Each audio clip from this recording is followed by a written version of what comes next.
जिसे लोग mini Switzerland कहते हैं, एक ऐसा टूरिस्ट स्पॉट है जहां लोग अपने परिवार के साथ सुकून के पल बिताने आते हैं। लेकिन उस दिन बैसरन वैली में शांति के बदले खून की होली खेली गई। रिपोर्ट्स के मुताबिक 5 से 6 आतंकियों का एक ग्रुप जंगल से निकला और टूरिस्टों पे अंधाधुंध फायरिंग शुरू कर दी। ओए था कोई दिसता जहांगीर तो यार बिहारियां पीछे जुलदे यार तुम मौत की कश्मीर गेंद है।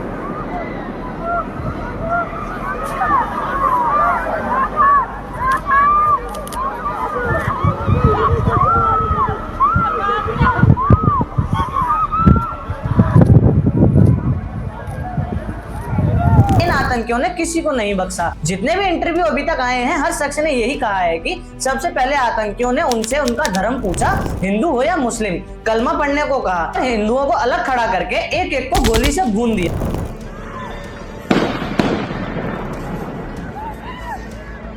कश्मीर के पहलगाम से आने वाली ये तस्वीरें डरा देने वाली हैं। एक महिला जिसकी अभी अभी शादी हुई है, वो अपने पति के पास बैठकर रो रही है क्योंकि उसके पति को आतंकवादियों ने भून दिया। और अभी अभी एक बच्चे का भी वीडियो वायरल हुआ है जिसमें वो छोटा बच्चा कह रहा है कि भागे और छुपे, आतंकवादी ने ढूंढ लिया। एक ने बोला कि मुसलमान अलग हो जाओ और हिंदू अलग हो जाओ, जेंट्स को बस, और हिंदू वाले जेंट्स को गोली मार दी गन से। तब सब बोले जो बच्चे हैं वो भागो नीचे, तो हम नीचे भाग गए। 3 बार कलम बोला, 3 बार उन लोगों ने मुसलमान बोला, और जो हिंदू थे उन्हें शूट कर दिया। पहली बार तो नहीं है जब कश्मीर पर आतंकियों ने हमला किया हो, इससे पहले भी बहुत बार आतंकियों ने कश्मीर पर हमले किए हैं। मगर भारत में बैठे कुछ लोगों का हर बार यही कहना होता है कि आतंकवादी का कोई धर्म नहीं होता, कोई मजहब नहीं होता। अगर ये बात सच है तो क्यों हिंदू मुस्लिम पूछकर गोली मारी गई? ये बात साफ दिखती है कि ये अटैक सिर्फ आतंक नहीं बल्कि एक सोची समझी साजिश थी। 26 लोगों की जान चली गई जिसमें 25 इंडियंस और एक नेपाली सिटीजन था। 17 और लोग इंजर्ड हुए। ये अटैक 2019 के पुलवामा अटैक के बाद कश्मीर का सबसे बड़ा सिविलियन अटैक था, इसमें इतने लोगों को मारा गया है। पहलगाम अटैक कोई अकेला इंसिडेंट नहीं है जब पाकिस्तान ने ये हरकत की हो। इससे पहले भी पाकिस्तान का आतंक का इतिहास बहुत ही लंबा और खूनी रहा है। 26 नवंबर 2008 को मुंबई पे 10 पाकिस्तानी आतंकियों ने हमला किया, उसमें 166 लोग मारे गए। ये आतंकी लश्कर तैयबा के थे। तैयबा का चीफ हाफिज सईद आज भी पाकिस्तान में आजाद घूम रहा है। 18 सितंबर 2016 को उरी में आर्मी बेस पे अटैक हुआ जिसमें 19 जवान शहीद हुए। ये अटैक जैश-ए-मोहम्मद ने किया और इंडिया ने इसके जवाब में सर्जिकल स्ट्राइक की। 14 फरवरी 2019 को पुलवामा में सीआरपीएफ कोनवू पे सुसाइड बॉम्बिंग हुई, इसमें 40 जवान शहीद हुए। ये अटैक भी जैश-ए-मोहम्मद ने किया और इंडिया ने बालाकोट एयर स्ट्राइक से जवाब दिया। इन सब अटैक में एक बात कॉमन है, वो है पाकिस्तान। और इस बार सर्जिकल स्ट्राइक से काम नहीं चलेगा। इस बार भारत सरकार को कुछ ऐसा कदम उठाना होगा जिससे कि ये सब फिर से दोबारा ना हो, क्योंकि पाकिस्तान को वहां की गवर्नमेंट नहीं, वहां की आर्मी चला रही है।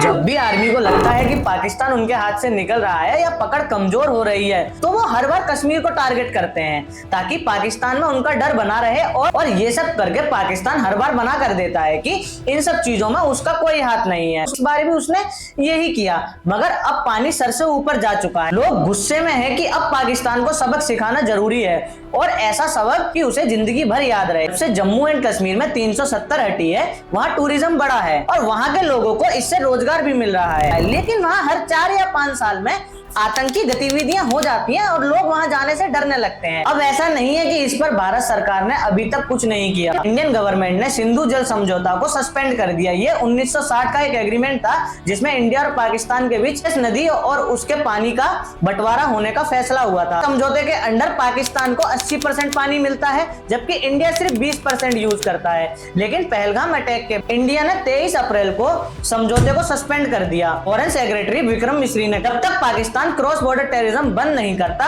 ये समझौता होल्ड पे रहेगा। ये एक हिस्टोरिक डिसीजन है क्योंकि ये समझौता अब तक हर जंग और टेंशन के बावजूद चलता रहा था। अब इसमें होगा क्या? इंडिया अपने इंफ्रास्ट्रक्चर को मॉडिफाई कर सकता है या नए डैम्स बना सकता है जिससे पाकिस्तान के पानी की सप्लाई को कंट्रोल किया जा सके। पाकिस्तान के लिए ये बड़ा झटका हो सकता है कि उनकी एग्रीकल्चर और हाइड्रो पावर का एक बड़ा हिस्सा इंडस के पानी पे डिपेंड करता है। इससे पाकिस्तान प्यासा ही नहीं मरेगा बल्कि उसकी फसलें भी पानी ना मिलने से बर्बाद होंगी। दूसरा बड़ा कदम जो इंडिया ने उठाया है, अटारी वाघा बॉर्डर को बंद करना। ये इंडिया और पाकिस्तान के बीच एकमात्र ऑपरेशन लैंड बॉर्डर था जहां से ट्रेड और पैसेंजर मूवमेंट होता था, मतलब माल पानी के साथ साथ इंसान भी आते जाते थे। 23 अप्रैल को कैबिनेट कमेटी और सिक्योरिटी CCS के मीटिंग में, जिसमें PM Modi, home minister Amit Shah और डिफेंस मिनिस्टर राजनाथ सिंह मौजूद थे, ये फैसला लिया गया कि इसके साथ ही बॉर्डर सिक्योरिटी फोर्स ने बीटिंग रिट्रीट सेरेमनी को भी स्केल डाउन कर दिया। अब ना तो गेट्स खोले जा रहे हैं, ना ही पाकिस्तान रेंजर्स के साथ हैंडशेक हो रहा है। ये सेरेमनी 1959 से चली आ रही थी और हर दिन हजारों टूरिस्ट इसे देखने आते थे, लेकिन अब जब तक पाकिस्तान अपनी हरकतों को नहीं सुधारता, ये बंद रहेगा। इससे पाकिस्तान के ट्रेड, स्पेशली अफगानिस्तान के साथ इंपोर्ट एक्सपोर्ट पे बड़ा असर पड़ेगा। तीसरा, इंडिया ने पाकिस्तान नेशनल के सारे वीजा कैंसिल कर दिए हैं। अमित शाह ने हर स्टेट के चीफ मिनिस्टर को क्लियरली इंस्ट्रक्शन दिए कि अगर आप अपने एरियाज में किसी भी पाकिस्तानी सिटीजन को आइडेंटिफाई करो तो उनके वीजास कैंसिल करो और उन्हें वापस भेजो। 27 अप्रैल 2025 से कोई भी पाकिस्तानी नेशनल इंडिया में इनलीगली नहीं रहेगा। इसके साथ ही SAARC वीजा स्कीम को भी खत्म कर दिया, जिससे पाकिस्तानी ऑफिशियल्स के लिए भी इंडिया आना ऑलमोस्ट इम्पॉसिबल हो गया। डिप्लोमेटिक फ्रंट पे भी कदम उठाए गए। पाकिस्तान हाई कमीशन के स्टाफ को कम किया गया और इंडिया ने अपने डिफेंस एडवाइजर को इस्लामाबाद से वापस बुला लिया। पाकिस्तान के डिफेंस एडवाइजर को भी इंडिया से निकाल दिया गया। डिप्लोमेटिक आइसोलेशन पाकिस्तान के लिए एक और झटका है, जो उनकी इंटरनेशनल क्रेडिबिलिटी को और नीचे ले जाएगा। सरकार ने कदम तो बहुत अच्छे उठाए हैं, क्योंकि इससे पाकिस्तान के इंफ्रास्ट्रक्चर के साथ साथ उसकी इकोनॉमी पर भी इफेक्ट पड़ेगा। पर क्या इतने से काम हो जाएगा? क्या ये उन 26 लोगों की मौत के दर्द को थोड़ा भी कम कर पाएगा? क्योंकि जब तक उन आतंकियों को खत्म नहीं करेंगे, तब तक बदला पूरा नहीं होगा। दोस्तों, अब एक बड़ा सवाल जो हर हिंदुस्तानी के दिल में है, अगर हमारी गवर्नमेंट और सिक्योरिटी एजेंसीज इतनी सख्त हैं, तो ये आतंकी हमले बार बार कैसे हो जाते हैं? पहलगाम अटैक के बाद लोगों में गुस्सा है, और ये गुस्सा सिर्फ पाकिस्तान के खिलाफ नहीं बल्कि अपने सिस्टम के खिलाफ भी है। 26 लोगों की जान चलेगी और हमें ये पूछना पड़ेगा सुरक्षा में चूक हुई कैसे? जहां आर्मी, CRPF और JNK पुलिस 24/7 पेट्रोलिंग करती है, फिर भी 5 से 6 आतंकी वैशाली वैली तक कैसे पहुंच गए? इंटेलिजेंस रिपोर्ट के मुताबिक ये आतंकी लाइन ऑफ कंट्रोल LOC, लेकिन LOC पे इतने हैवी फेंसिंग और सर्विलेंस के बावजूद ये कैसे पॉसिबल हुआ? 2019 के पुलवामा अटैक के बाद भी ये सवाल उठा था, इंटेलिजेंस फेलियर कैसे हुआ? उस वक्त भी CRPF कॉन्वो पे अटैक हुआ और 40 जवान शहीद हुए। पहलगाम अटैक में भी लोकल सपोर्ट का एंगल सामने आ रहा। गवर्नमेंट ने पोस्ट अटैक ऑपरेशन में तेजी दिखाई, 3 टेररिस्ट के घर ढेर किए, डिजिटल फुटप्रिंट्स ट्रेस किए, लेकिन प्रोविजन क्यों नहीं हुआ?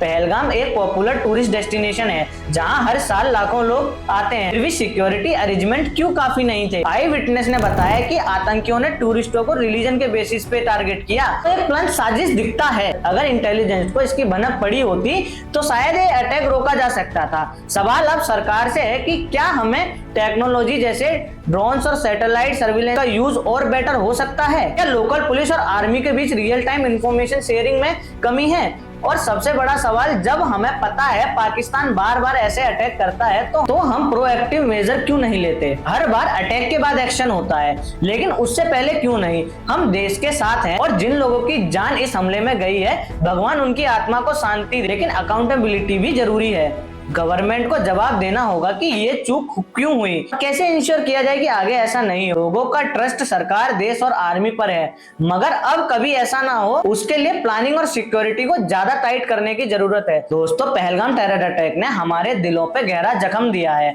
26 मासूम लोगों का खून, उनके परिवार का दर्द और पाकिस्तान की ये गंदी साजिश, ये सब हमें एक बार फिर याद दिलाता है कि आतंकवाद के खिलाफ जंग अभी खत्म नहीं हुई है, लेकिन हिंदुस्तान ने कभी पीछे हटना नहीं सीखा और इस बार भी जवाब उसी तरह दिया जाएगा जैसे हर बार हमने दिया है। आतंक के खिलाफ और ऐसे मजहबी लोगों के खिलाफ हमें लड़ना होगा जो धर्म देखकर गोली मारते हैं। अब इस वीडियो को हम यहीं खत्म करते हैं। जय हिंद, जय भारत। हमें कमेंट करके जरूर बताएं कि आपको वीडियो कैसी लगी और चैनल को सब्सक्राइब जरूर करें।